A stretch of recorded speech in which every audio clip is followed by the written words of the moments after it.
Alors, exercice 5.4. Un triangle ABC, attendez, j'affiche le polycopier. Un triangle ABC est donné par A égale 26. Attention, je vais copier. B égale 16. Et puis C égale 20,7. Calculer le rayon du cercle circonscrit au triangle.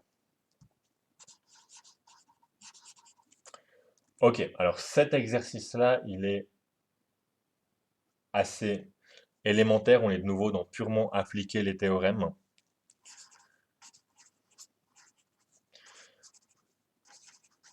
Est-ce que vous l'avez fait? Est-ce que il était difficile? Est-ce que vous voulez me dire par quoi vous commenceriez ici, si vous n'avez pas encore fait?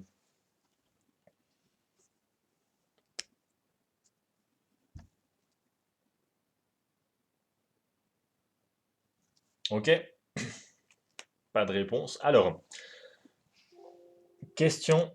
Bon, attendez, il y a mon ordinateur qui me dit qu'il a plus de batterie. Et il faut que je le branche parce que ça va très vite quand je suis en train de faire tout mon montage vidéo là. Donc, voilà.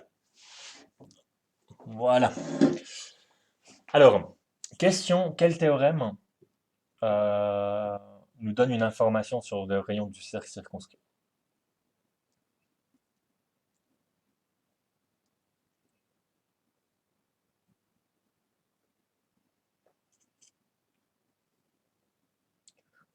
Il y a encore des gens? C'est pas où,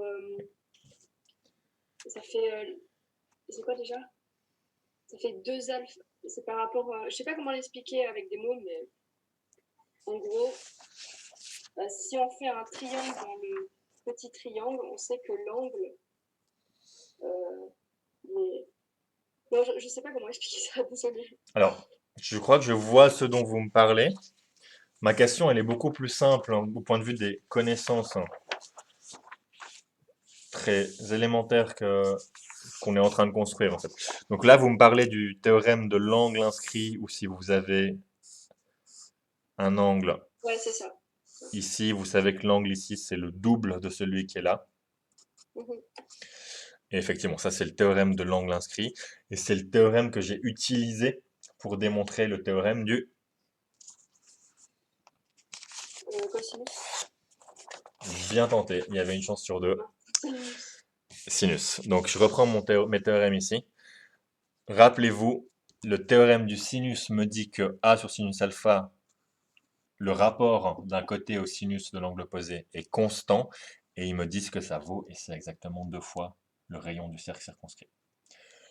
Donc, quand j'ai mon problème 5.4 dans lequel on me demande de calculer le rayon du cercle circonscrit, eh ben je sais que je vais devoir utiliser le théorème du sinus.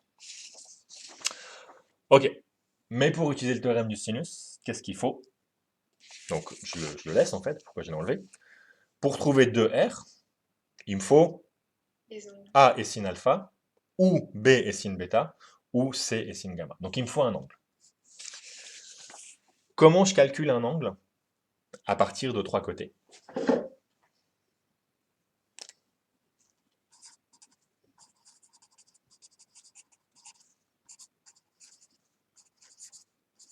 J'attends la réponse, j'écris en attendant. Avec le théorème du cosinus, non? Avec le théorème du cosinus, exactement. Le seul théorème qui utilise les 3 côtés, c'est le théorème du cosinus, et il utilise un angle, donc justement ça va me permettre de trouver un angle. Faut Donc isoler un des cosinus et puis après on fait cosinus inverse et on a le résultat. exactement. Puis là, on va même pas faire ça aujourd'hui, on va pas faire cosinus inverse. On commence par calculer un angle avec le théorème du cosinus. Exactement. Parce que d'un coup, je viens de décider que j'avais envie de vous montrer comment trouver une valeur exacte pour ce rayon, qui n'est pas approximé du tout. Alors, théorème du cosinus, on va prendre la version la plus simple, a carré égale b carré plus c carré, enfin la plus simple. Elles sont toutes aussi simples les unes que les autres, c'est celle qu'on dit le plus régulièrement, fois sinus alpha, cosinus, pardon, théorème du cosinus, Et ça me donne, ce que j'ai déjà fait plusieurs fois, cos alpha, c'est b carré plus c carré moins a carré, il y a un 2 ici, sur 2bc. Ok, je vais aller faire ce calcul.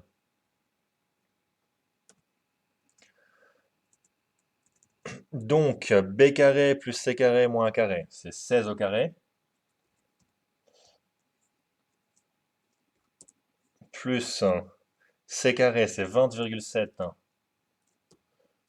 au carré. Moins a carré, donc moins 26 au carré. Ça, c'est égal à exactement 8,49 que je divise par 2 fois b fois c.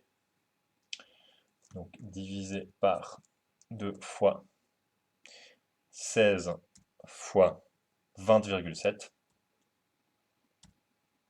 Ça me donne quelque chose de l'ordre de 0,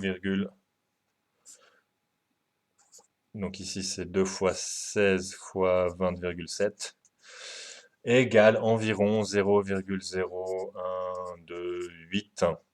J'ai un cosinus très petit ici, donc j'ai un angle qui va être très proche, de 90 degrés. Donc je peux effectivement ici faire cosinus inverse et trouver l'angle.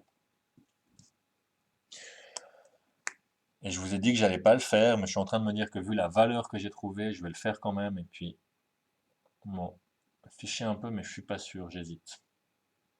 Ok, regardons ce que nous donne le cosinus inverse.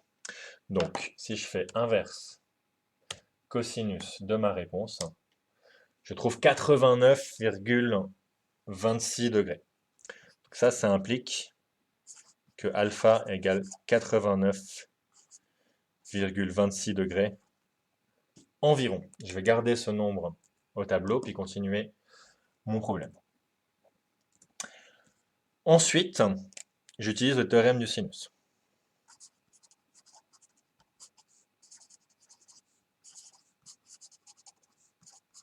Et cette fois-ci, le théorème du sinus, il me donne juste ce que je cherche en fait. Je sais que 2 fois le rayon, c'est A sur sinus alpha. Je viens de calculer alpha.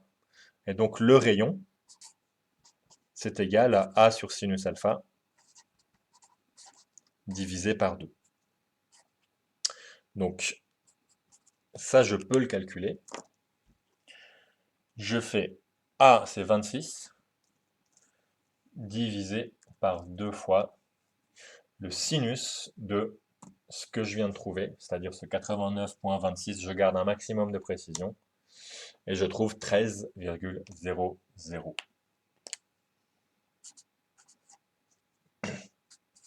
On va dire 13,0. Alors,